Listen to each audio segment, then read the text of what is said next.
ഒരു നടന് വേണ്ടി മറ്റൊരു നടൻ ശബ്ദം നൽകി വിസ്മയിപ്പിച്ചിട്ടുണ്ട്. അത്തരത്തിലുള്ള കുറച്ച് നടന്മാരും സിനിമകളും നമുക്ക് നോക്കിയാലോ.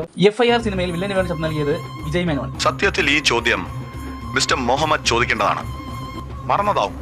ദേവാസുരം സിനിമയിൽ നെപ്പോളിയൻ ശബ്ദം നൽകിയത് ഷമി തിലകൻ. ആദ്യം നീലകണ്ഠൻ, പിന്നെ എന്റെ അമ്മാവൻ.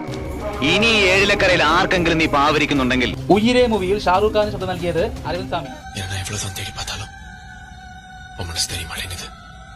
ആകാശ് ഗംഗയിൽ റിയാസിനെ മധുപ്പ ശബ്ദം നൽകി. ഒന്നും ചോദിക്കാൻ പറ്റില്ല. എവിടുന്നോ വന്ന് ആയുഷ്കാല മൂവിയിൽ ആലമോട്ടൻ ശബ്ദം നൽകിയത് ദിലീപാണ്. ഇവിടെയൊക്കെ അലഞ്ഞു തിരിഞ്ഞ് നടക്കുന്നു.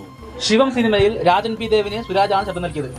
പൊന്നുമോനെ, പോലീസ് ട്രെയിനിങ്ങിന്റെ പുതുമോളിയും കൊണ്ട് ക്രമസമാധാനം പഠിപ്പിക്കാൻ ഇങ്ങോട്ടുണ്ട്. വിയറ്റ്നാം കോളനി സിനിമയിൽ NF വർഗീസ് ശബ്ദം നൽകിയിട്ടുണ്ട്. ഇനി ആ സേട്ടുന്റെയോ വക്കീലിന്റെ ആളുകൾ ഇതിനകത്ത് വരില്ല. അവിടെ നിന്നുള്ളൊരു രാക്ഷസ രാജാവ് സിനിമയിലെ സായ് കുമാറിന്റെ ശബ്ദം. ഇവരെ പോലെ ഇത്ര സ്വാധീനമുള്ള 2 മന്ത്രിമാരെ വരെ കടത്തിവെട്ടി കളിക്കാനുള്ള കഴിവും പിടിപാടും പണവും. കനൽക്കാറ്റ് സിനിമയിൽ ജയറാം ശബ്ദം നൽകിയിട്ടുണ്ട്. സ്കൂട്ടർ ആക്സിഡന്റ് ഉണ്ടായതിന് നിന്നെ സംശയിക്കുന്നതിന്, അഥവാ ആർക്കെങ്കിലും മറിച്ചു തോന്നിയാൽ നിന്നെ സംശയിക്കാം. ചിത്രം സിനിമയിൽ നരേന്ദ്രപ്രസാദ് ശബ്ദം നൽകിയിട്ടുണ്ട്. ഇതിലൊക്കെ കാര്യമുണ്ട്.